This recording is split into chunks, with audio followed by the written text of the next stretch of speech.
The following content is provided under a Creative Commons license.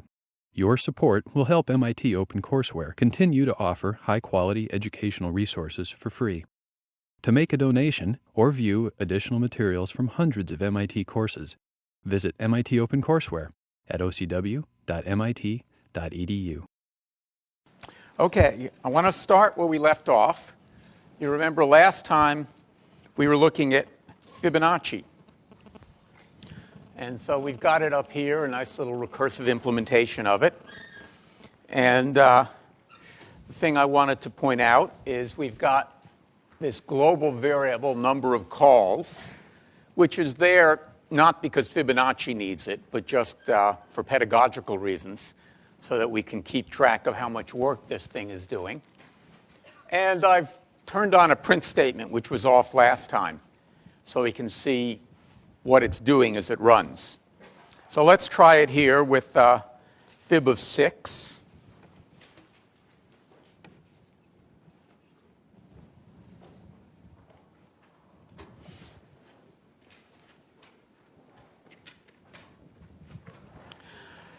So, as we would hope, fib of 6 happens to be 8. Is that right? Is that right, everybody? Should fib of 6 be 8? I don't think so. Right? So first thing we should do is scratch our heads and see what's going on here.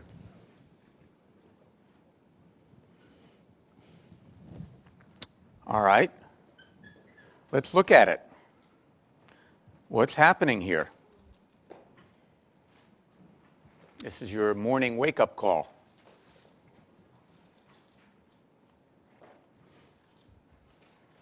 What is happening?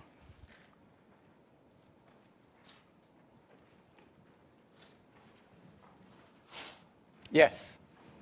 You're returning n instead of 1, and so when you call fib of 0, it returns 0 instead of 1. See if I can get it all the way to the back. No, I can't. That's embarrassing. All right. So if n is less than or equal to 1, return n. Well, that's not right, right? What should I be doing there? Because fib of 0 is what? 1. So let's fix it.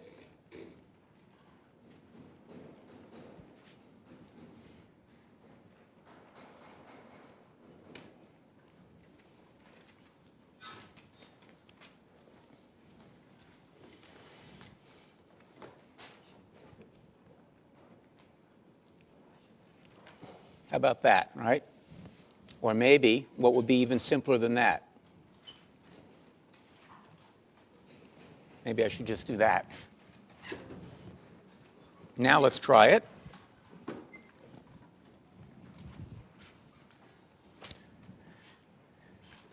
We feel better about this? We like that answer? Yes? No?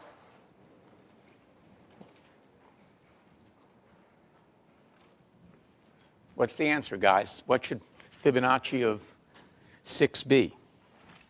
I think that's the right answer, right? Okay.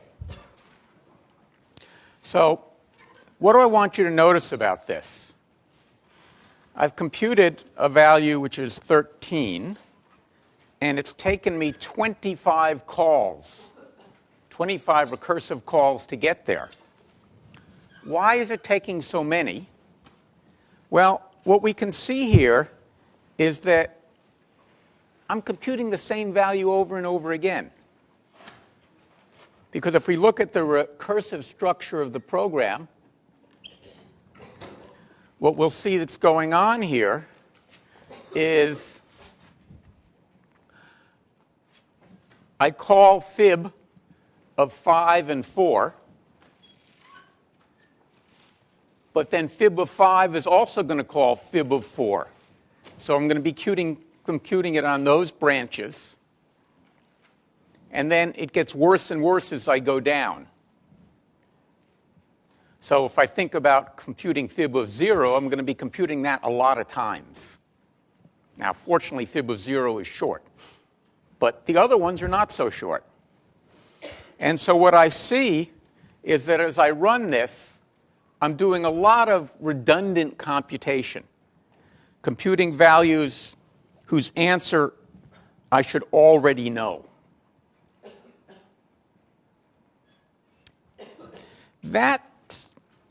You'll remember last time I talked about the notion of overlapping subproblems. And that's what we have here.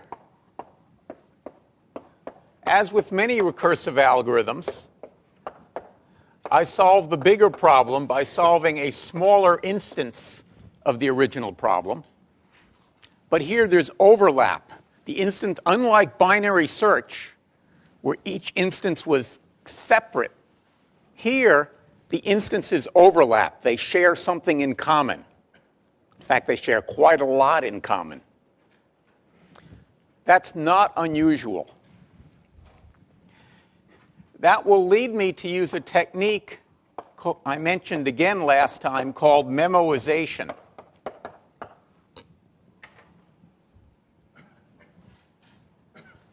Effectively, what that says is we record a value the first time it's computed, then look it up.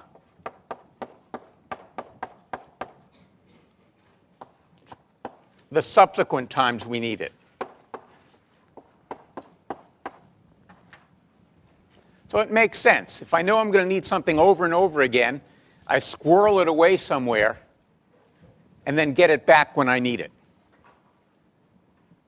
So let's look at an example of that.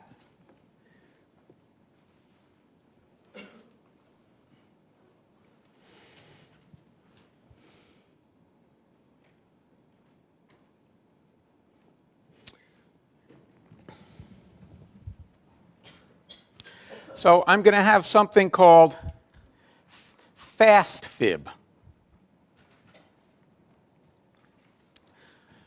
But first, I'm going to have, well, let's look at what fast fib does, and then we'll come back to the next question.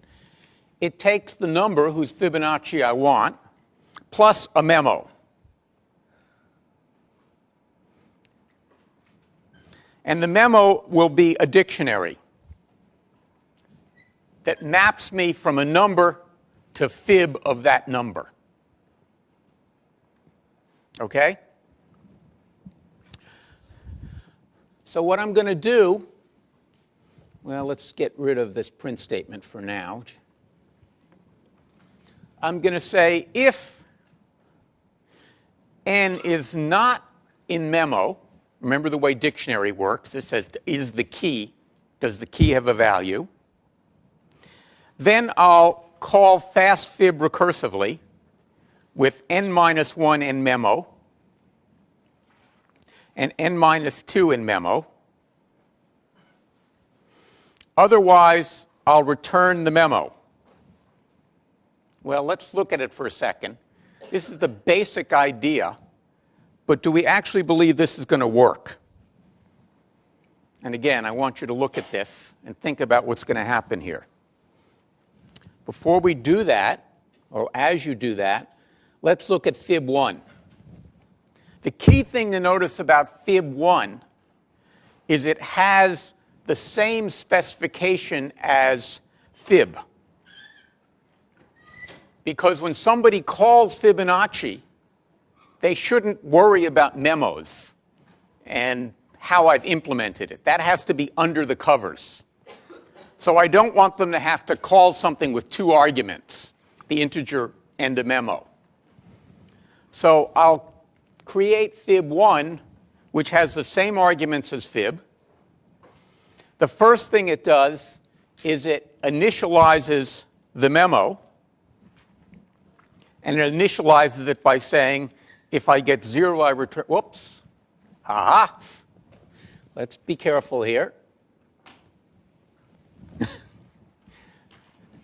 If I get 0, I return 1. If I get 1, I return 1. So I put 2 things in the memo already. And then I'll call fastfib and returns the result that it has. So you see the basic idea. I take something with the same parameters as the original, add this memo, give it some initial values, and then call.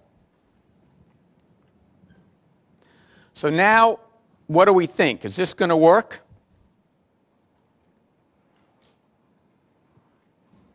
Or is there an issue here? What do you think? Think it through. If it's not in the memo, I'll compute its value and put it in the memo, and then I'll return it. Okay? If it was already there, I just look it up. That makes sense to everybody? So let's see what happens if we run it.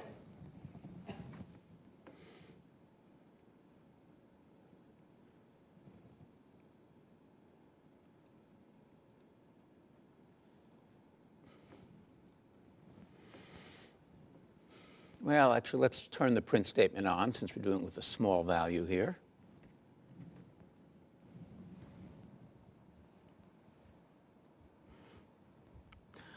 So what we've seen is I've run it twice here. When I ran it up here with the old fib, and we printed the result, and I ran it with fib 1 down here, the good news is we got 13 both times.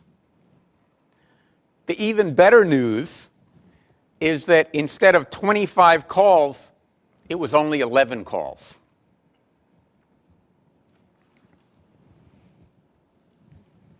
So it's a big improvement.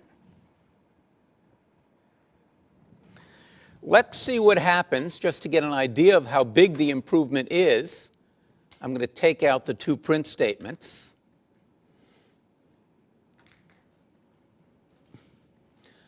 And let's try it with a bigger number.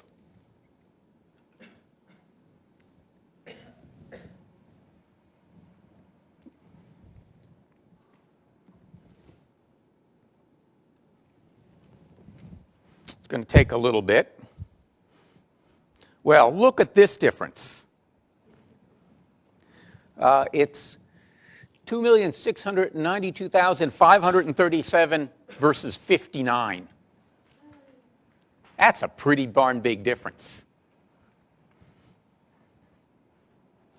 And I won't ask you to check whether it got the right answer, at least not in your heads. So you can see, and this is an important thing we look at, is that as we look at growth, it didn't look like it mattered a lot with 6, because it was one small number to one slightly smaller number. But this thing grows exponentially. It's a little bit complicated exactly how, but you can see as I go to 30, I get a pretty big number. And 59 is a pretty small number. So we see that the memoization here is buying me a tremendous advantage. And this is what lies at the heart of this very general technique called dynamic programming. And in fact, it lies at the heart of a lot of useful computational techniques where we save results. So if you think about the way something like, say, MapQuest works, and last week in recitation you looked at the fact that the shortest path is exponential, well, what it does is it saves a lot of paths. It kind of knows people are going to ask, how do you get from Boston to New York City? And it may have saved that. And if you're going from Boston to someplace else where New York happens to be on the way, it doesn't have to recompute that part of it. So it saved a lot of things and squirreled them away. And that's essentially what we're doing here. Here we're doing it as part of one algorithm. There, they're just storing a database of previously solved problems and relying on something called table lookup, of which memoization is a special case. But table lookup is very common. When you do something complicated, you save the answers, and then you go get it later. I should add that in some sense, this is a phony straw man, Fibonacci.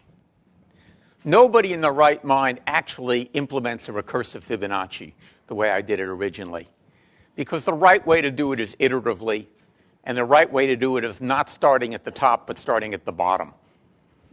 And so you can piece it together that way. But don't worry about it. It's not, I'm just using it because it's a simpler example than the one I really want to get to, which is knapsack. OK, people get this? And see the basic idea and why it's wonderful. All right. Now, when we talked about optimization problems in dynamic programming, I said there were two things to look for. One was overlapping subproblems, and the other one was optimal substructure.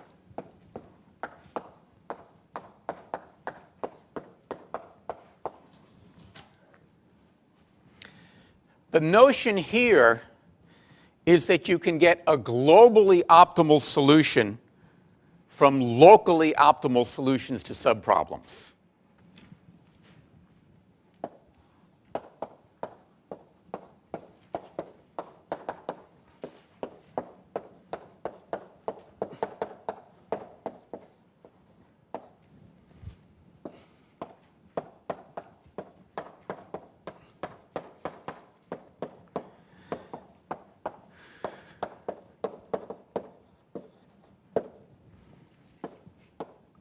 This is not true of all problems.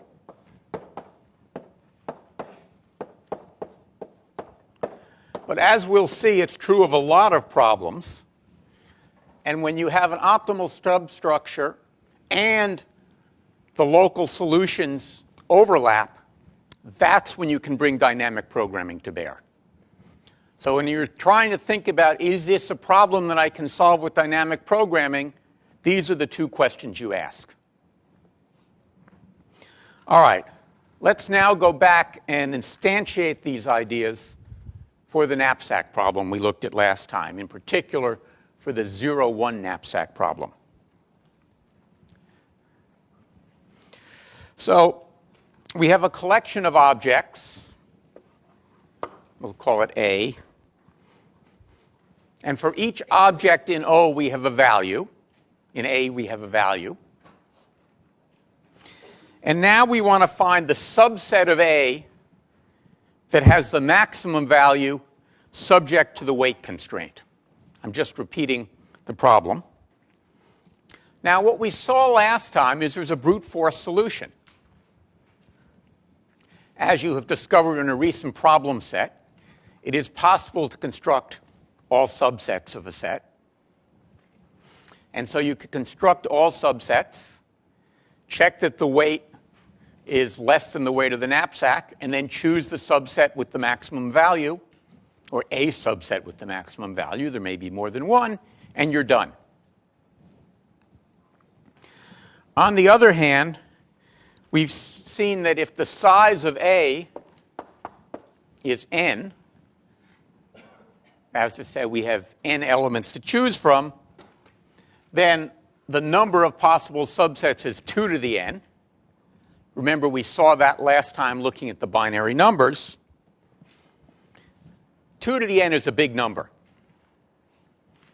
Now, maybe we don't have to consider them all because we can say, oh, this one is going to be way too big. It's going to weigh too much. We don't need to look at it. But it'll still be order 2 to the n. If n is something like 50, not a big number, 2 to the 50 is a huge number. All right. So let's ask, is there an optimal substructure to this problem that would let us tackle it with dynamic programming? And we're going to do this initially by looking at a straightforward implementation based upon what's called a decision tree.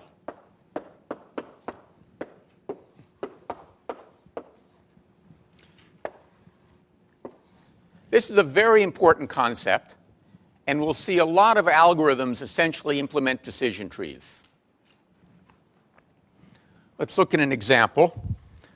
Let's assume that the weights, and I'll try a really small example to start with, are 5, 3, and 2, and the values, corresponding values, are 9, 7, and 8. And the maximum, we'll say, is 5. So what we do is we start by considering for each item whether to take it or not. For reasons that will become apparent when we implement it in code, I'm going to start at the back, the last element in the list. And what I'm going to use is the index of that element to keep track of where I am. So I'm not going to worry whether this item is a vase or a watch or a painting.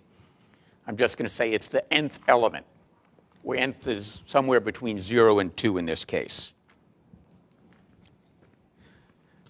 And then we'll construct our tree as follows. Each node, well, let me put an example here. The first node will be the tuple 2, 5, and 0.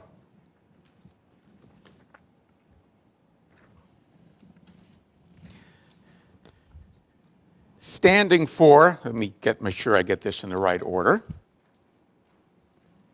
Well, the index, which is 2,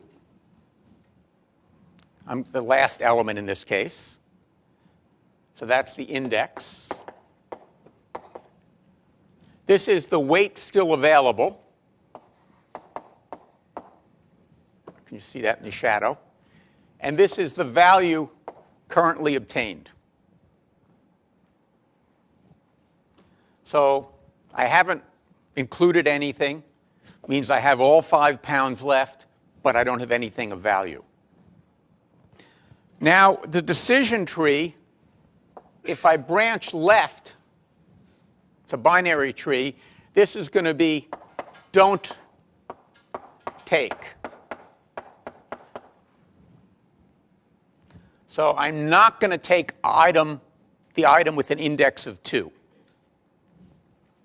So that means this node will have an index of 1,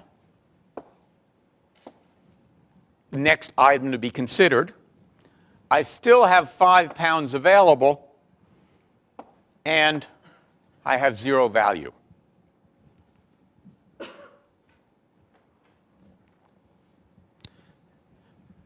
To be systematic, I'm going to build this tree depth first, left first.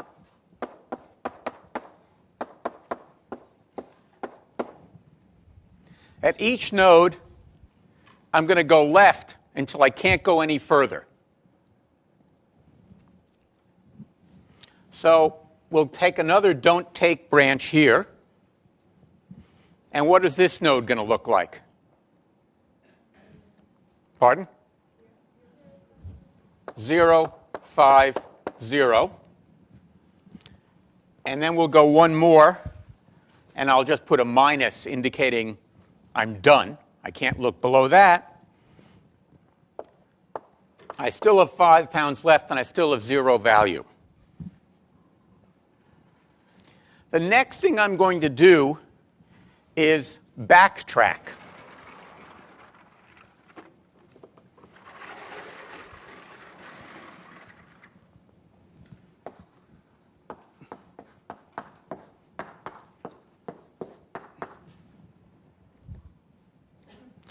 That is to say, I'm going to go back to a node I've already visited. Go up the tree 1. And now, of course, the only place to go is right. And now I get to include something. Yay! And what does this node look like? Well, I'll give you a hint. It starts with the minus. What next? Pardon? 0 and? Pardon? 5. All right. So far, this looks like the winner. But we better keep going. We backtrack to here again. There's nothing useful to do. We backtrack to here. And we ask, what do we get with this node? 0, 3. Somebody? Louder. 2. And then? Pardon? There's a value here. What's this value? I've included item number 1, which has a value of 7, right?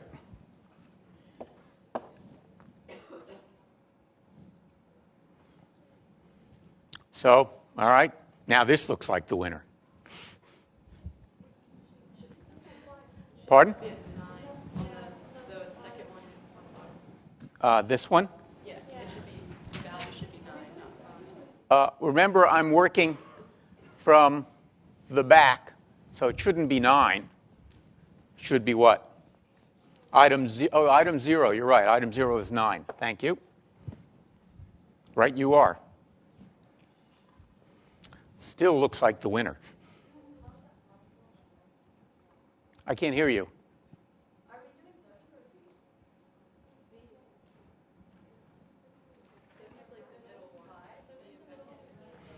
Let's be careful about this. I'm glad people are watching. All right, so we're here, and now we've got 5 pounds available. That's good, and we're considering item number 0, which happens to weigh 5 pounds. So that's a good thing. So it's the last item to consider. If we include it, we'll have nothing left, right? Because we had 5 and we're using all 5. So that will be 0. And its value is 9. So we put 1 item in the backpack, and we've got a value of 9. Anyone have a problem with that? So far, so good?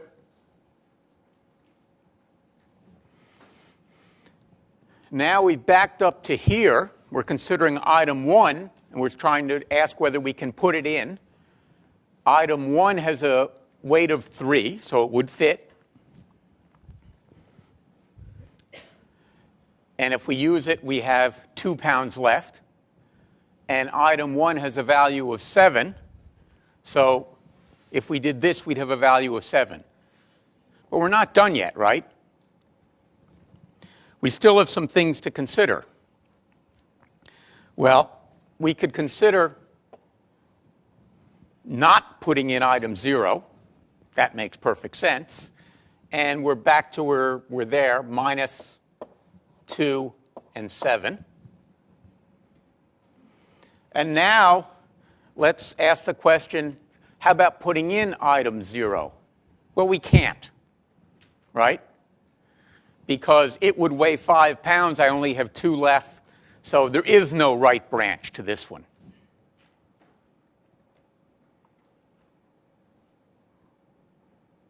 So I'm making whatever decisions I can make along the way. All right, let's back up to here. And now we're going to ask about taking item 2. If we take item 2, then, well, the index after that will, of course, be 1. And the available weight will be 3. And the value will be 8, right? All right, now we say, can I take item 1? Yeah, I can. It only weighs 3, and I happen to have 3 left. So that's good. Whoop, don't take it. Right, sorry. This is the don't take branch. So I go to 0, 3, 8. And then I can do another don't take branch. And this gets me to what? Minus 3, 8. I'll now back up. And I'll say, all right, suppose I do take item 0. Well, I can't take item 0, right? Weighs too much. So don't have that branch. Back up to here. Say, all right, can I take item 1? Yes, I can. And that gives me what?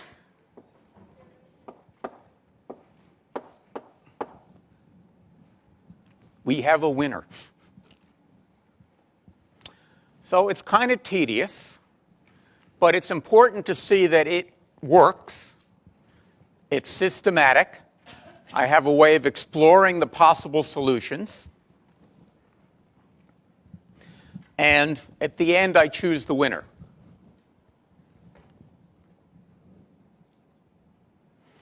What's the complexity of this decision tree solution? Well, in the worst case, we're enumerating every possibility of in and out. Now, I've shortened it a little bit by saying, we've run out of weight, we're okay. But effectively, it is, as we saw before, exponential. 2 to the n, every value in the bit vector we looked at last time is either 0 or 1. So it's a binary number of n bits, 2 to the n. Well, let's look at a straightforward implementation of this. We'll get rid of Fibonacci here. We don't want to bother looking at that again. Hold on a second until I comment this out. Yes? To be complete, you might want to finish the don't take branch on the last. Yeah. There's a branch we could finish here, but since we're out of weight, we sort of know we're going to be done. Right, so we could complete it, but it's not very interesting.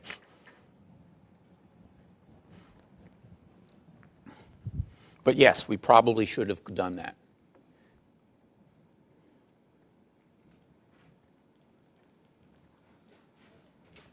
So let's look at an implementation here.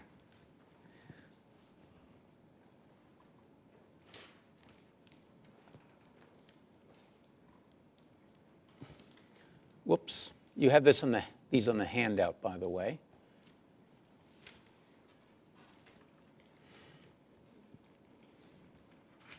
So here's max val. It takes 4 arguments. The weight, W and V, these are the 2 vectors we've seen here of the weights and the values. It takes I,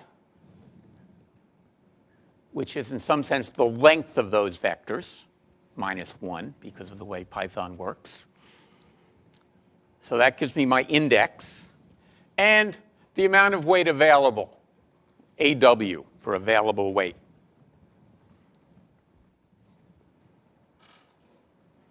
So again, I put in this numcalls, which you can ignore. First line says if I is 0, that means I'm looking at the very last element. Then if the weight of I is less than the available weight, I can return the value of I. Otherwise, it's 0. I've got one element to look at. I either put it in if I can. If I can't, I don't. All right, so if I'm at the end of the chain, that's my value. In either event, if I'm looking at the last element, I return.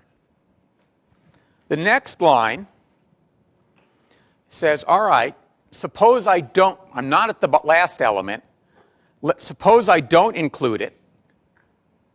Then the maximum value I can get is the maximum value of what I had, but with index I minus 1. Okay, so that's the don't take branch.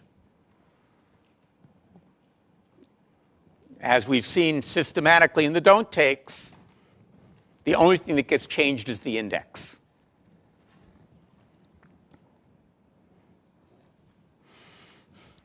The next line says if the weight of I is greater than AW, well, then I know I can't put it in, so I might as well return the without I value I just computed.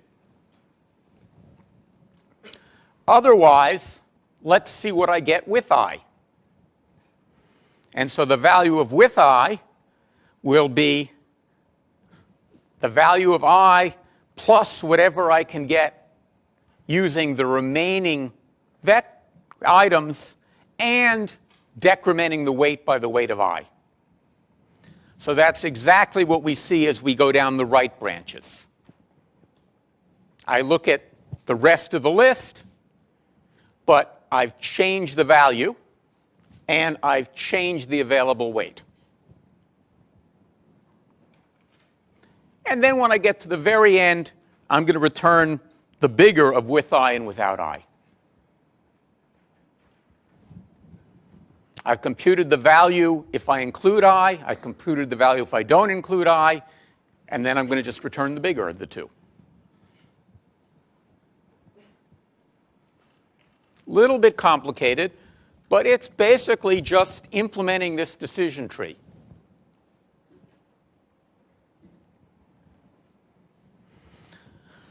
Let's see what happens if we run it. Well, what I always do on anything like this is the first thing I do is I run it on something where I can actually compute the answer in my head. So I get a sense of whether or not I'm doing the right thing. So here's a little example.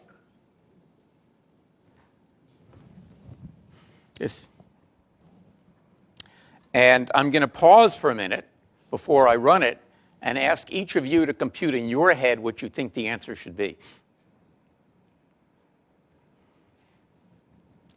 This is in line with what I said about debugging. Always guess before you run your program what you think it's going to do. And I'm going to wait until somebody raises their hand and gives me an answer.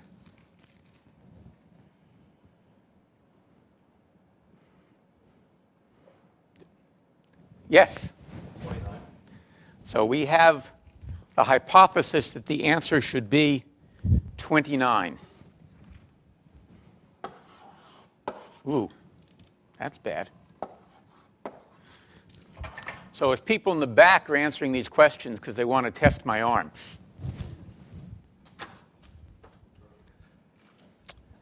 the camera probably didn't catch that, but it was a perfect throw.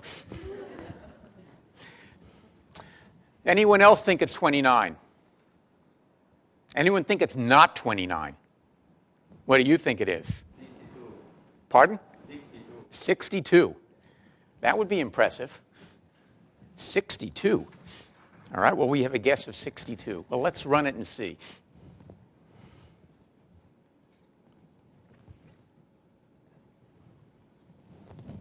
$29 it is. And it made a total of 13 calls. It didn't do this little optimization I did over here. But it gives us our answer. So that's pretty good. All right, let's try a slightly larger example.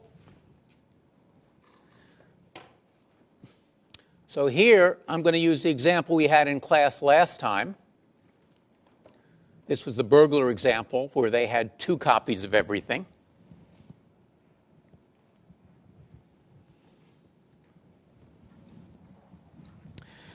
Here, it gets a maximum value of 48 and 85 calls. So we see that I've doubled the size of the vector, but I've much more than doubled the number of calls. This is one of these properties of this kind of exponential growth. Well, let's be really brave here And let's try a really big vector. So this particular vector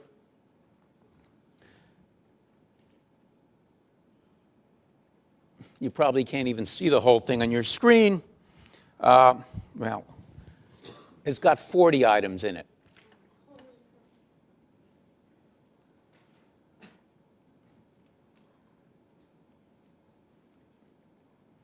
Let's see what happens here.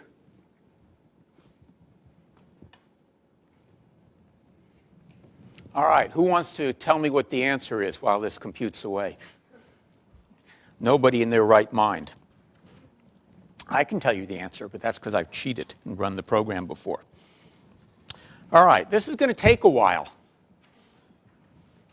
And why is it going to take a while? Actually, it's not 40. I think these are... all right, so the answer is 75, and the number of calls is 1.7 million. Pardon? 17 million.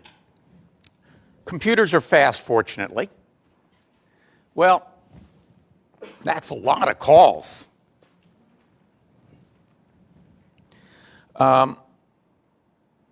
Let's try and figure out what's going on, but let's not try and figure out what's going on with this big example, because we'll get really tired.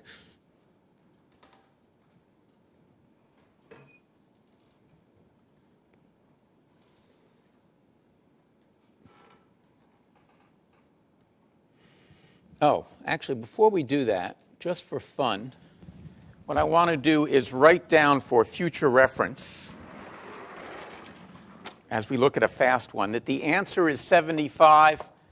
And Eric, how many calls? 240,000. All right. We'll come back to those numbers. All right, let's look at it with a smaller example. We'll look at our example of 8. That we've looked at before. And we'll turn on this print statement. Ooh, what was that?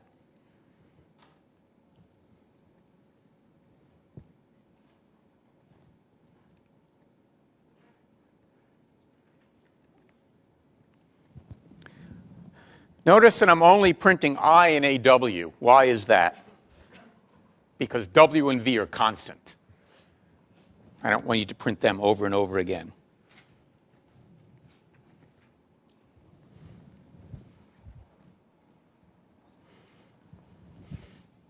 No, I better call it. That would be a good thing to do, right? So let's see. We'll call it with this one.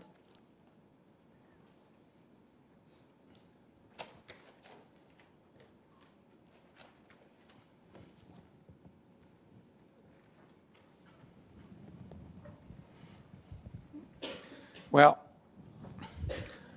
so it's printing a lot. It'll print, I think, with 85 calls. And the thing you should notice here is that it's doing a lot of the same things over and over again. So, for example, we'll see 2-1 here, and 2-1 here, and 2-1 here. Just like Fibonacci, it's doing the same work over and over again. So, what's the solution? Well, you won't be surprised to hear it's the same solution. So let's look at that code. So I'm going to do exactly the same trick we did before.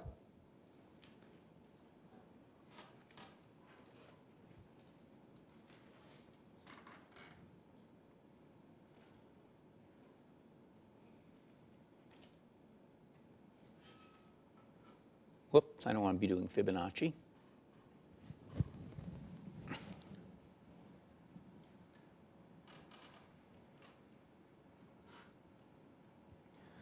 I'm going to introduce a max val 0, which has exactly the same arguments as max val. Here I'll initiate the memo to be 0, or to be empty, rather, the dictionary. And then I'll call fast maxval, passing it this extra argument of the memo. So the first thing I'm going to do is I'm going to try and return the value in the memo. This is a good thing to do, right? If it's not already there, what will happen?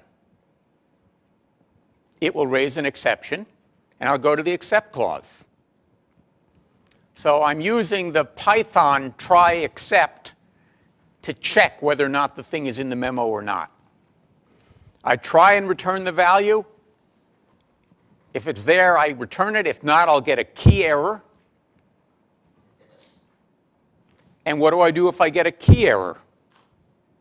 Well, now I go through code very much like what I did for maxval in the first place. I check whether it's 0, et cetera, et cetera.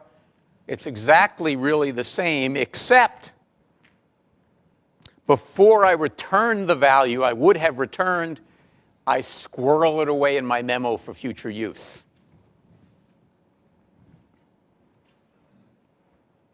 So it's the same structure as before, except before I return the value, I save it. So the next time I need it, I can look it up.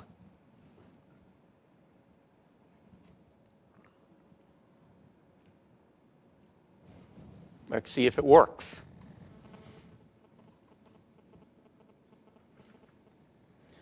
Well,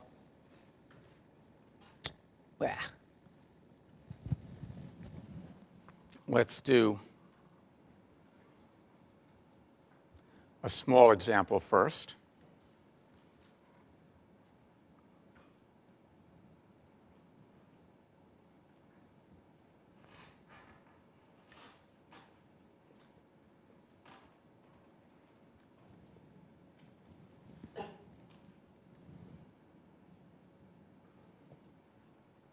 Now, it's calling the old maxval with all those print statements. Sorry about that, but we'll let it run. Well, it's a little bit better. It got 85, the same answer, but 50 calls instead of 85. But let's try the big one, because we're really brave. So here's where we had 30 elements and a maximum weight of 40.